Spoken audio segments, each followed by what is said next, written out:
தவறான முடிவுகளை எடுத்துவிட்டு பிறகு வருத்தப்படக்கூடிய நிலையில் இருக்காதே. எதை முடிவு செய்கின்ற பொழுதும் ஒன்றுக்கு பலமுறை ஆராய்ந்து அதன் மீது முடிவு எடு. அந்த குழந்தை கவனமாக கேட்டுக்கொண்டால் அந்த குழந்தை வெற்றி பெறும் என்ற அர்த்தம்.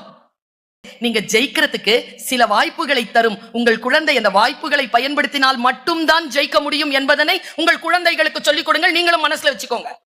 உங்களுக்கு தெரியுமா, துரோணாச்சாரியாரிடம் கேட்கிறான், ஓடி வந்து கேட்கிறான் ஒருத்தர், சார் இன்னைக்கு என்ன சாவடிச்சிருவேன்னு சொல்லிட்டு அர்ஜுனன் சொல்லியிருக்கான் சார், நீங்க என் பக்கத்துல தான் சார் நிக்கிறீங்க. துரோணர் சொன்னார், ஆமா ஜெயத்ரதன் உன் பக்கம் தான் நிக்கிறேன். சார் உங்களுக்கு அர்ஜுனன் நான் ரொம்ப பிடிக்குமே சார், நீங்க அவன் பக்கம் போயிட்டு நான் சாகிறதுக்கு காரணம் ஆயிட்டீங்கன்னா ஆக மாட்டேன், நான் வாக்கு கொடுத்துட்டேன், உன் பக்கம் தான் நிப்பேன்றாரு டீச்சர். இப்ப ஜெயத்ரதன் சொல்றான், போகும்போது தேங்க்யூ சார்னு சொல்லிட்டு போகும்போது சொல்றான் மகாபாரதத்துல, சார் உங்களுக்கு அர்ஜுனனை தானே ரொம்ப பிடிக்கும், உண்மையை சொல்லுங்க, அதுல என்ன டவுட்டுன்னாராம் அவரு. கடமை வேறு ஆசை வேறு. சார் நான் நல்ல மாணவன் இல்லையா சார்னு கேட்டிருக்கான் ஜெயத்ரதன். சார் சொன்னாரா, துரோணாச்சாரியார் சொன்னாரா, இன்னைக்கும் இந்தியாவின் உயர்ந்த ஆசிரியர் விருதுக்கு துரோணாச்சாரியாரா தான் பெயர் வச்சிருக்காங்க.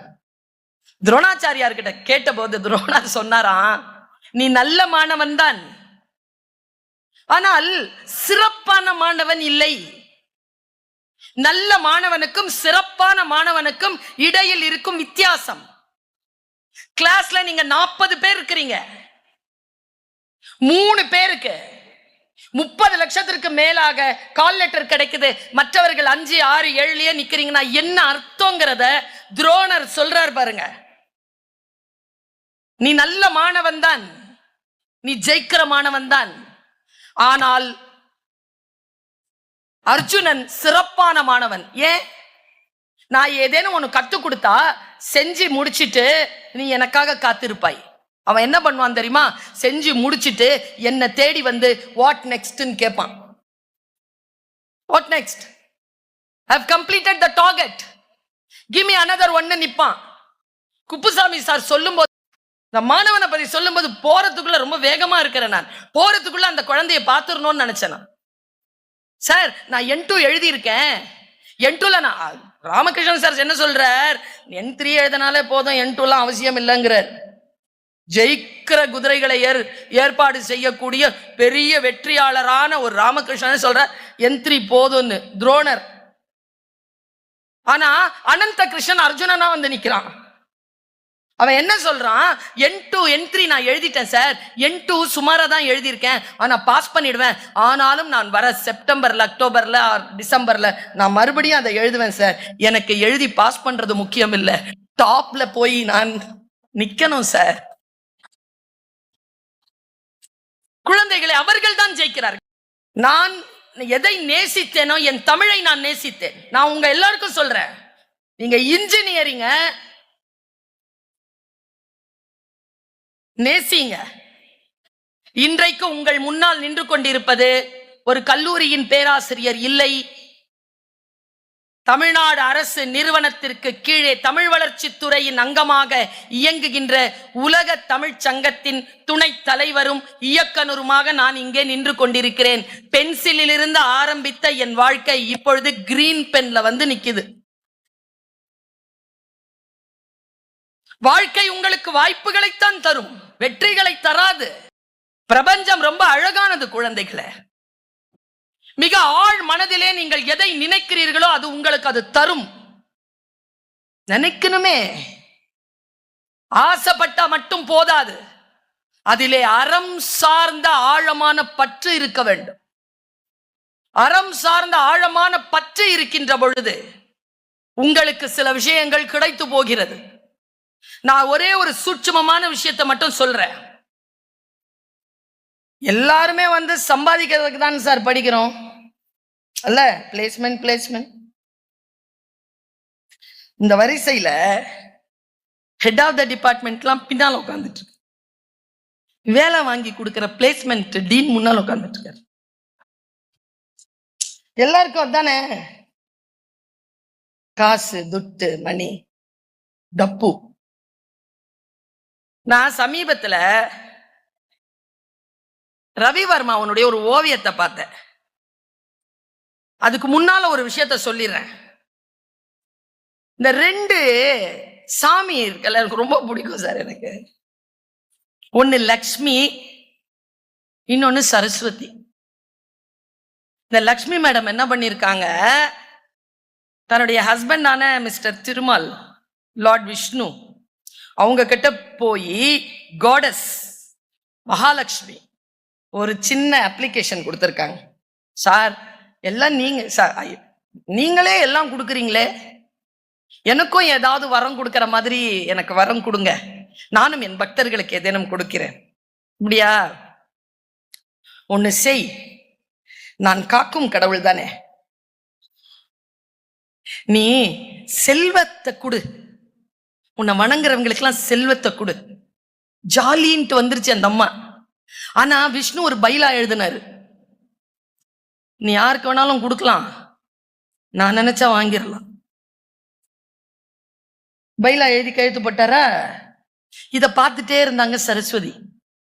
நேரா தன்னுடைய ஹஸ்பண்ட் கிட்ட போனாங்க, இங்க பாருங்க, எனக்கு ஏதாவது வரம் கொடுங்க, ஆனா அது கொஞ்சமாவது லக்ஷ்மியை விட அதிகமா இருக்கணும். என்னடா கொடுக்கறது? சரி செல்வம் எடுத்துக்கோ. செல்வம் அவங்க கொடுத்துட்டாங்க. செல்வத்துள் செவிச்செல்வம், அச்செல்வம் செல்வத்துள் எல்லாம் தலை, செல்வத்திலெல்லாம் அதிபதியா இருக்கக்கூடியது கல்வி செல்வம். கல்வியை கொடுப்பா எல்லாருக்கும். சரி, அவங்களும் செல்வம் கொடுக்குறாங்க, நானும் செல்வம் கொடுக்குறேன்னா அவங்கள விட ஏதாவது கொஞ்சம் நான் அதிகமா. ஓகே, அவர் ஒரு பைலா எழுதினார், லக்ஷ்மி கொடுத்ததை நினைத்தால் விஷ்ணு திரும்பி பெற்று விடலாம், ஆனால் சரஸ்வதி கொடுத்ததை யாராலும் திரும்பி பெற முடியாதுன்னு பைலா எழுதிட்டாங்க. கல்வி. அதனால்தான் நான் சரஸ்வதி வணக்கத்தோட தொடங்கினேன். நான் இங்க நின்று கொண்டிருப்பது காரணமும் கல்விதான்.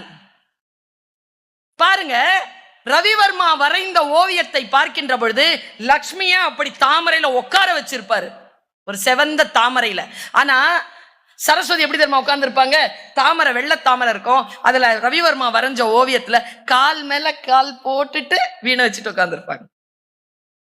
இந்த கால் மேல கால் போட்டுட்டு உட்கார்றது இருக்குல்ல, கல்வி கற்றவர்களுக்கு அது சாத்தியமாகிறது, அந்த சுயமரியாதை சாத்தியமாகிறது. செல்வம் பெற்றவர்களுக்கு அது சாத்தியமா? நான் ஒண்ணு சொல்லட்டுமா, நீங்க 1000 பணக்காரர்களா வந்துருங்க, திரும்பி வந்து ஆசிரியர்கள் முன்னால் நின்றீர்கள் என்றால் அவர்கள் காலடியில் தான் உங்கள் தலை வணங்கி இருக்க வேண்டுமே தவிர நீங்கள் செல்வந்தர் என்பதற்காக உங்களை நீங்கள் உயர்த்தி கொள்ள முடியாது. கல்வி என்பது மிகப்பெரிய வரம். எனக்கான நேரம் இன்னும் 5 நிமிடத்தில் முடிய இருக்கிறது.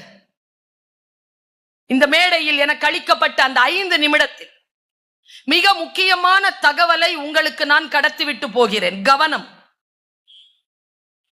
மிகுந்த கவனமாக என்னை கேட்டுக்கொள்ளுங்கள். என்னுடைய இந்த 2 விஷயங்கள் பெற்றோர்களுக்கும் குழந்தைகளுக்குமானது. யார் நல்ல ஸ்பீக்கர் தெரியுமா? பேசிட்டு போறவங்க மட்டும் நல்ல ஸ்பீக்கர் இல்ல, பேசிட்டு போனதுக்கு அப்புறமா உள்ளுக்குள்ள பேசிக்கிட்டே இருக்கணும், ஏதாவது ஒண்ணு கொடுத்துடணும், உள்ளே இருக்கணும். இந்த 2 விஷயங்களை நான் கொடுத்துட்டு போறேன். நம் குழந்தைகள் முக்கியமாக, சார் குப்புசாமி சார் அதை தொட்டர், உன்னை நீதான் திருத்திக் கொள்ள வேண்டும். மொபைல், டோன்ட் யூஸ் மொபைல் அப்படின்னு நாம சொல்ல முடியாது. ஒரு காலத்துல நான் தான் சார் கங்காணி. கொரோனாவுக்கு முன்னால என் காலேஜ்ல யார் எடுத்தா போன் கொண்டு வந்தாலும் எடுத்துட்டு போய் தண்ணி குடத்துல போட்டுருவேன். கொரோனா வந்துச்சா எல்லார்கிட்டையும் போய் கேட்க வேண்டியதா போச்சு, போன் கொண்டு வாங்க. கடவுள் பாருங்க, வாழ்க்கைங்கிறது ஒரு வட்டம், மேல இருக்கிறவன் கீழே வருவான், கீழே இருக்கிறவன் மேல போவான். போய் அப்படி சொல்ல வேண்டியதா போயிடுச்சு. இன்னைக்கு ஒரு விஷயம் சொல்லவா உங்க எல்லாருக்குமே? பெற்றோர்கள் மகிழ்ந்திருங்கள். ஏனென்றால் பெற்றோர்களாக இருக்கக்கூடிய நாம், எனக்கும் இந்த மகன், உங்கள் மகன் வயதில் எனக்கும் மகன் இருக்கிறார். ஒரு ஜெனரேஷன் இன்னொரு ஜெனரேஷனை சாப்பிட்டுக்கிட்டு போயிட்டு இருக்கு. நேற்று காலையில் ஒரு விஷயத்தை படிச்ச, ரொம்ப சந்தோஷம். இந்த ஜெனரேஷன் மில்லேனியன்ஸ் அண்ட் ஜெனரேஷன் ஜெட் இருக்கிறீங்கல்ல, அவங்க பயன்படுத்துற மாதிரி இந்த போன் கேட்ஜெட்டை, சோசியல் மீடியாவை ஆல்பா பயன்படுத்துவது இல்லை, குறைந்திருக்கிறது. Say happy. நமக்கு கொஞ்சம் தொல்லை குறையுது. ஆனா வேற மாதிரி எந்த தொல்லை வரும் தெரியாது. ஒரு கண்ணுல அடி வாங்கினவன் வந்து நிக்கிறான்னு பார்த்தா அவனுக்கு ஜட்ஜ்மெண்டே சொல்ல முடியாது. அவனால 2 கண்ணு அடிப்பட்ட வந்து நிக்கலாம். டீச்சர்ஸ்க்கு அவ்வளவு சுலபமா இதெல்லாம் இல்லையேன்னு சொல்லி போயிட முடியாது. ஒரு காலகட்டத்தில் நான் பிரார்த்தனை பண்ணுவேங்க, இந்த டீச்சர் வரக்கூடாதுன்னு. கிளாஸ்க்கு கார்டுக்கு டிப்ஸ்லாம் கொடுத்துருக்கேன். இன்னைக்கு வரக்கூடாதுன்னா அதுக்கு என்ன ஆகணும்? ஒரு வாரம் அது லீவ் பண்ணணும்னா என்ன? முக்கியமா சயின்ஸ் டீச்சர் சார். நான் +2ல சயின்ஸ் ஸ்டூடெண்ட் சார். நான் விரும்பி தான் தமிழ் படித்தேன். பிடிக்காத டீச்சரா போயிட்டாங்க ஒருத்தங்க. டீச்சர் ரொம்ப பிடிக்கும், சப்ஜெக்ட் அவங்களுக்கு எனக்கும் ஆகல. கெமிஸ்ட்ரி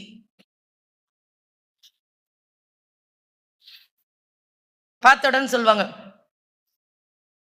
உருப்பட மாட்டேன்னா. அவங்களை எப்படி பழி வாங்கினேன் தெரியுமா? அவங்க ரிட்டையர் ஆகிறதுக்குள்ள அந்த ஸ்கூலுக்கு சீஃப் கெஸ்டா போயிட்டு வந்துட்டேன். நான் ஒண்ணு சொல்றேன் பாருங்க, you decide who you are. கேட்டார்ல எங்கே இருக்கிறீர்கள்னு 3 கேள்வி கேட்டார்ல குப்புசாமி. 4வது கேள்வியை நான் கேட்கிறேன். 4வது கேள்வியை எழுப்பிக்கோங்க. where you want to be. நீங்கள் இங்கே இருக்கிறீர்கள் சரி, எங்கே இருக்க வேண்டும் என்று நினைக்கிறீர்கள் என்பதனை இந்த 4 ஆண்டுகளில் முடிவு செய்யுங்கள் குழந்தைகளை. உங்களுக்கு ஒரு விஷயம் சொல்றேன், 2 வார்த்தை சொல்லி தந்துட்டு போறேன். ஒன்று அடிமைத்தனம், ஒன்று சுதந்திரம். நீங்களே என்ன நினைக்கிறீங்க தெரியுமா? இந்த 17 இயர்ஸ்ல இருக்கக்கூடிய கிட்ஸ், உங்களுக்கு மறுக்கப்பட்டது எல்லாம் உங்களுக்கான சுதந்திரத்தின் கதவு என்று நினைக்கிறீர்கள். கிடையாது குழந்தைகளே. நீங்கள் அடிமைப்பட்டு விடக்கூடாது என்பதற்காகத்தான் மூடி வைத்திருக்கிறோம். இத புரிஞ்சுக்கோங்க.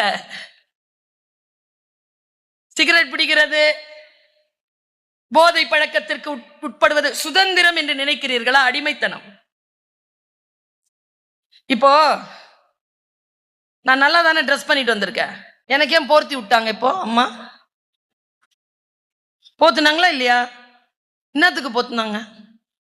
ஒரு ஒரு ஒரு மரியாதை. அப்ப என்ன சொல்றாங்க பெரியவங்க? உடம்பை ஆடையால் மறைத்திருப்பது மரியாதை சொல்லி தராங்க. நீங்க அதை பின்பற்றுங்கள். உடம்பை ஆடையால் உயர உயர உயர குழந்தைகளே, உங்கள் உடலை அடுத்தவர்கள் இச்சையோடு பார்க்காத வண்ணம் உங்களை நீங்கள் சரி செய்து கொள்ளுங்கள். மிக முக்கியமான தகவல்கள் நான் சொல்லிக் கொண்டிருக்கிறேன். இல்லை என்றால் உங்கள் ஆற்றல் அழிந்து போகும். எது சுதந்திரம்? அதனால் தான் பாரதி சொன்னான், என்று தனியும் இந்த சுதந்திர தாகம், என்று மடியும் எங்கள் அடிமையின் மோகம். அடிமைத்தனத்துல போறதுக்கு என்ன மோகம்? அத சுதந்திரங்கிற பேர்ல. சுதந்திரம் எது தரும் தெரியுமா? கல்விதான் சுதந்திரத்தை தரும். படிச்ச பிள்ளைகள் கிட்ட கேட்டு பாருங்க, எது சுதந்திரம் என்று அவர்கள் சொல்வார்கள். சம்பாதிக்கிறார்கள், அவர்களிடத்தில் கேட்டு பாருங்கள், எது அவர்கள் சுதந்திரமாக இருக்கிறார்கள். ஒரு கடைக்கு போறாங்களா, இப்படி பாக்குறாங்களா, இது என்ன பேக் பண்ணு. ஏன்? Independency. What independency? Financial independency. எப்போ வரும்? கற்ற கல்வியால், பெற்ற ஆற்றலால் வரும்.